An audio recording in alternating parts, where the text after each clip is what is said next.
So hi all, this is Nirvan Pawar and today in this video I'm going to talk about partnership. तो जानेंगे इस video में क्या है बेसिक कॉन्सेप्ट ऑफ पार्टनरशिप और कौन सा है वो सिंगल फार्मूला जिसको यूज़ करके आप इस टॉपिक के सारे क्वेश्चन सॉल्व कर सकते हैं। So watch the video till end you will know it all.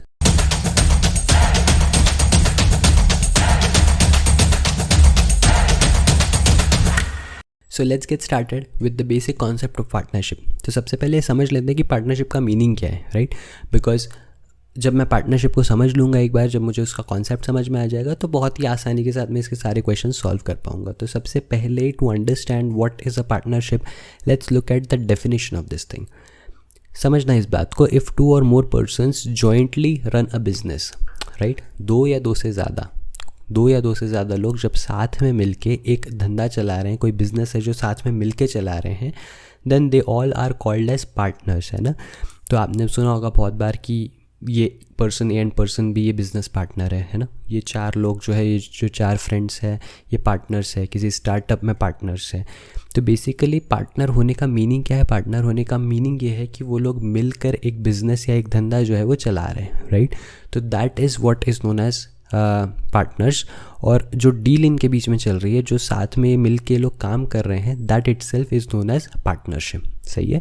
तो इस बात को ध्यान से समझेंगे कि जब भी दो या दो से ज़्यादा लोग साथ में मिल के एक बिज़नेस चला रहे हैं तो वो सब लोग साथ में मिल के कहलाए जाएंगे पार्टनर्स। और ये सबका मिला के जो एक बिज़नेस चल रहा है, उस पूरे कॉन्सेप्ट को, उस डील को हम बोलेंगे कि ये पार्टनरशिप में काम चल रहा है, राइट? नाउ जब भी आप बिज़नेस पार्टनरशिप की बात करते हो तो बिज़नेस पार्टनरशिप में आप किस तरीके से इन्वॉल्व होते हो ये इम्पॉर्टेंट है, राइट?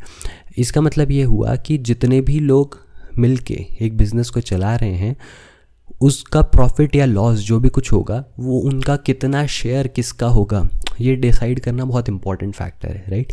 क्योंकि बहुत ही ऑब्वियस सी बात है कि अगर दो या तीन लोग, चार लोग मिल के कोई काम कर रहे हैं तो ज़रूरी नहीं है कि हर कोई इंसान इक्वल अमाउंट ऑफ एफर्ट्स डाले, है ना?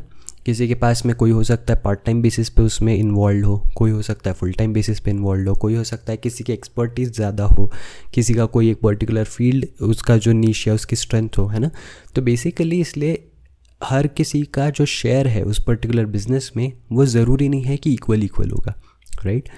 तो इसलिए इम्पॉर्टेंट ये है कि हम ये समझें कि कौन से फैक्टर्स हैं जिन फैक्टर्स से ये डिसाइड होगा कि किसका कितना फैक्टर होगा, है ना? किसका कितना पार्ट होगा, किसका कितना शेयर होगा उस पर्टिकुलर बिजनेस में।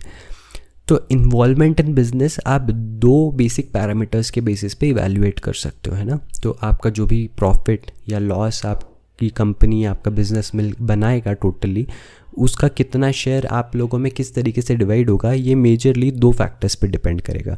क्या है वो दो फैक्टर्स? पहला फाइनेंशियल इन्वेस्टमेंट, किस बंदे ने कितना पैसा लगाया है उस बिज़नेस में, एंड दूसरा टाइम ऑफ इन्वेस्टमेंट, राइट? तो बहुत ही सिंपल सी बात है कि अगर दो लोग मिलके एक बिज़नेस शुरू कर रहे हैं, एक बंदे ने 50,000 रुपये लगाया, दूसरे बंदे ने 10,000 रुपये लगाए, तो बहुत ही ऑब्वियस सी बात है कि जिस बंदे ने 50,000 रुपये लगाए हैं उसने ज़्यादा रिस्क ली है ना? उसने ज़्यादा करेज दिखा के, उसने ज़्यादा इन्वॉल्वमेंट है उसका बिज़नेस में, तो उसको प्रॉफिट शेयरिंग के टाइम में जितना भी प्रॉफिट उस बिज़नेस से अर्न होगा, उसकी शेयरिंग के टाइम में उसको शेयर भी ज़्यादा मिलना चाहिए, राइट? तो इसलिए फाइनेंशियल इन्वेस्टमेंट किसने कितना किया है, this is a very big factor during understanding कि कितना शेयर ऑफ प्रॉफिट या लॉस कौन आपस में किस तरीके से बांटेंगे। और दूसरा बहुत इंपॉर्टेंट फैक्टर होता है कि आपने जो फाइनेंशियल इन्वेस्टमेंट किया है, जितना पैसा आपने बिजनेस में लगाया है, वो आपने कितने टाइम के लिए लगाया है। तो what is that time of investment, जब तक आपने जितने ड्यूरेशन के लिए आपने पैसा लगाया है।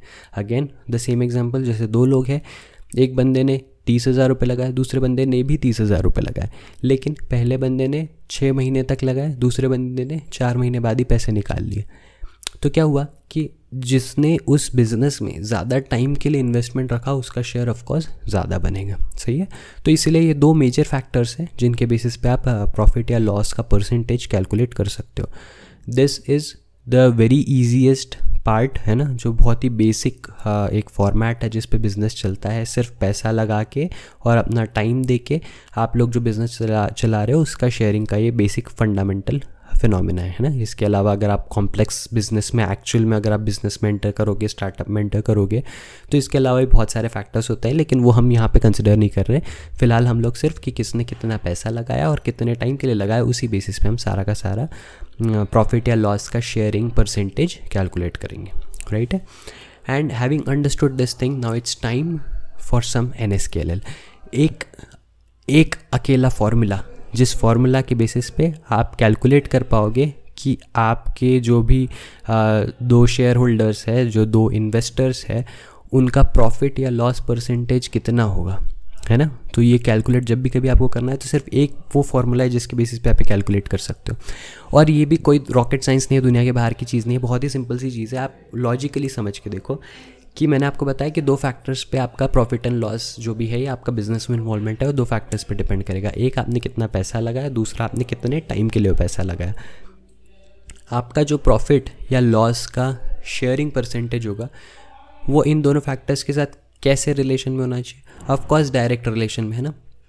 जितना ज़्यादा पैसा लगाओगे उतना ज़्यादा प्रॉफिट आपको लेने मिलेगा, या उतने ज़्यादा लॉस के लिए भी आप ही रिस्पॉन्सिबल होगे। और जितने ज़्यादा टाइम के लिए आप इन्वेस्टमेंट करोगे उतना ज़्यादा ही अगेन आपका शेयर बन जाएगा प्रॉफिट या लॉस का, राइट। तो बेसिकली इन्वेस्टमेंट, फाइनेंशियल इन्वेस्टमेंट और जो आपका टाइम इन्वेस्टमेंट है, ये दोनों ही चीज़ों का डायरेक्ट रिलेशन है आपके प्रॉफिट या लॉस के शेयर के साथ। एंड दैट इज़ वाई बहुत ही यहाँ पे सिंपल सा एक फार्मूला आपके सामने आएगा कि what is the ratio of division of gain और लॉसेस। तो जो भी डिवीजन होगा गेन या लॉस का, उसका रेशियो कितना होगा बेसिकली। तो suppose A and B are the 2 partners, तो अगर मैं प्रॉफिट या loss of A divided by profit और लॉस ऑफ B का फॉर्मूला देखूँ, तो it is simply, very very simply, directly investment of A into time of investment of A divided by investment of B into time of investment of B। तो जैसा कि मैंने आपको बताया कि आपका जो भी प्रॉफिट या लॉस का शेयर होगा वो डिपेंड करेगा directly on how much amount you have invested and for how much duration और how much time you have invested it, right. तो ये एक ऐसा सिंपल सा फॉर्मूला है जिसके बेसिस पे आपके सारे के सारे क्वेश्चन इस पर्टिकुलर टॉपिक के बन जाएंगे, सही है।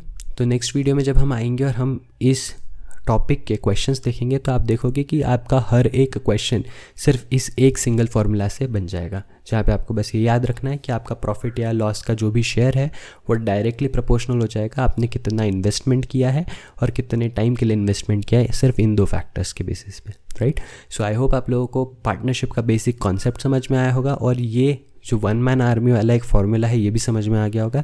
नेक्स्ट वीडियो में मिलेंगे और हम बात करेंगे उन एक्चुअल क्वेश्चंस की जहाँ पे आप ये फॉर्मूला यूज़ करके फाइनल आंसर फाइंड आउट कर पाओगे, राइट। अगर वीडियो पसंद आया है तो वीडियो को लाइक करना, अपने फ्रेंड्स के साथ शेयर करना और चैनल को सब्सक्राइब करना। I will see you again in the next video with some practice questions on this particular topic. Till then be happy, be safe, take care, bye bye.